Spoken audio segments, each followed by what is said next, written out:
Yeah, there's no avoiding it. You simply cannot talk about Famously Hot New Year without fully understanding hospitality tax dollars.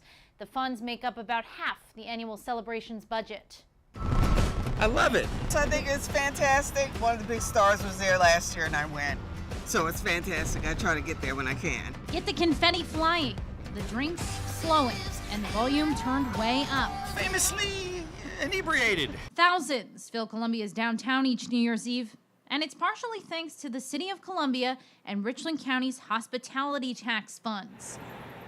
The city collects a 2% fee on the purchase of food and drink at restaurants. The money is then earmarked for nonprofits to use on projects or events that attract tourists by promoting dining in town.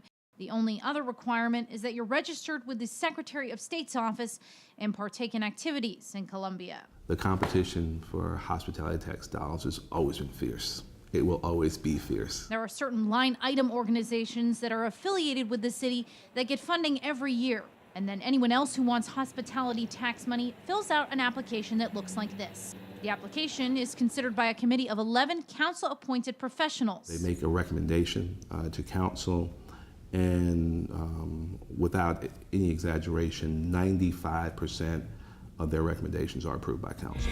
Famously Hot New Year earned tax-exempt status in summer 2016. Before then, it had to use something called a fiscal agent, or an IRS-established 501c3 organization that accepts donations for a group that hasn't earned its status yet. FHNY used a handful of nonprofits through the years. They basically held the money for the group, cutting checks as needed. ABC Columbia talked to 3 of them who reported positive experiences, save for the headaches that come with more paperwork. Event organizers argue the growth of Famously Hot has coincided with the growth of the hospitality tax fund. In 2013, the committee handed out around $4.8 million. This year, they awarded some $5.2 million. The only way that you're going to get more money into the pot of hospitality is by having more people stay in hotels, by using restaurants, by coming to your city.